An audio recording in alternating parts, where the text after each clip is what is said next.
The name Sakai once commanded respect across Tsushima, a lineage of samurai bound by honor, service to the shogun, and an unshakable loyalty to the code of Bushido. But by the time of the Mongol invasion, that legacy was shattered. This is the untold story of Clan Sakai, a tale of glory brought low by tragedy, of loyalty tested by betrayal, and of one man's desperate struggle to carry the weight of a fallen dynasty.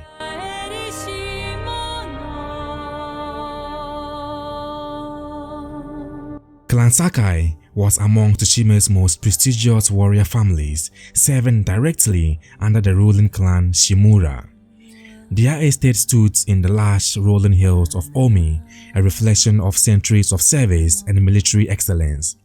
The Sakai family's lands were fertile, their warriors skilled, their leadership respected. They were more than just fighters. They were leaders, guardians of their people, and symbols of samurai values, honor, loyalty, courage. Lord Kazumasa Sakai, Jin's father, embodied all these ideals. Known for his strategic mind and decisive sword arm, Kazumasa's reputation spread beyond Tsushima's shores. His marriage to Lady Sakai strengthened the clan's political standing and ensured a promising future for their only son, Jin. But Jin's life of privilege and tradition was ripped apart long before the Mongols ever set sail. When Jin was still a boy, bandits attacked near Komoda. Kazumasa, fulfilling his duty as protector, confronted the threat and was cut down in front of his son's eyes. Jin, too young to intervene, could only watch as his father died calling his name. This was more than just the death of a parent, it was the first crack in the armor of Clan Sakai. Without its lord, the clan was weakened. Lord Shimura, Jin's uncle, stepped in as guardian. Under his stern hand, Jin was shaped into a warrior who would one day restore the Sakai name to its former glory. But that shadow of that night never left him, and it would haunt his decisions for the rest of his life.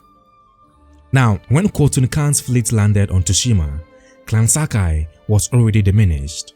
Its forces, fewer than in past generations, its political influence tied closely to Clan Shimura. As the Battle of Komoda Beach, Jin and Lord Shimura fought side by side in a desperate attempt to repel the invaders. The result was catastrophic. Tsushima's samurai were slaughtered, Shimura was taken prisoner, and Jin was left broken and presumed dead. That day marked the second death of Clan Sakai, not just the loss of its warriors, but the destruction of its traditional honor. To save Tsushima, Jin would soon find himself walking a path no Sakai before him would dare tread. The teachings of Bushido were clear. Face your enemy openly, fight with honor, never strike from the shadows, but the Mongols fought with deception, terror, and overwhelming numbers. Meeting them on equal terms meant certain death. Guided by Yuna, a thief and survivor, Jin began to use unconventional tactics, assassinations, fear, sabotage. These methods saved lives, but they defied the very codes his father and uncle lived by. This was a turning point. To the people, the ghost became a hero, a savior. To the samurai leadership, he became a dangerous symbol of rebellion, one that threatened the very foundation of their way of life. For Jin, it was a war within himself: protect his people at all costs or protect the honor of his clan. The two were no longer the same. So as the ghost legend spread, so did tension with Lord Shimura. What began as stern disapproval became open conflict. Shimura saw Jin's tactics as a betrayal of the samurai way, while Jin saw blind adherence to Bushido as a death sentence for Tsushima. This ideological rift reached its breaking point when the shogun, hearing of Jin's actions, stripped Clan Sakai of its status and ordered Jin's arrest. For the first time in history, the Sakai name was not a badge of honor, it was a mark of disgrace. Worse still, the order to hunt Jin came from the man he loved as a father, Lord Shimura. This was betrayal on the deepest level, not born of malice but from irreconcilable beliefs. With his title revoked, his estate seized, and his name branded as dishonorable, Jin became a Ronin in all but name, a lord without land, a samurai without a clan. The Sakai crest, once a symbol of prestige, now marked him as an outlaw. In the final confrontation between Jin and Shimura, neither could yield. Shimura, bound by the shogun's will and the samurai code, demanded Jin's life. Jin, bound by his own sense of justice, refused to abandon the ghost.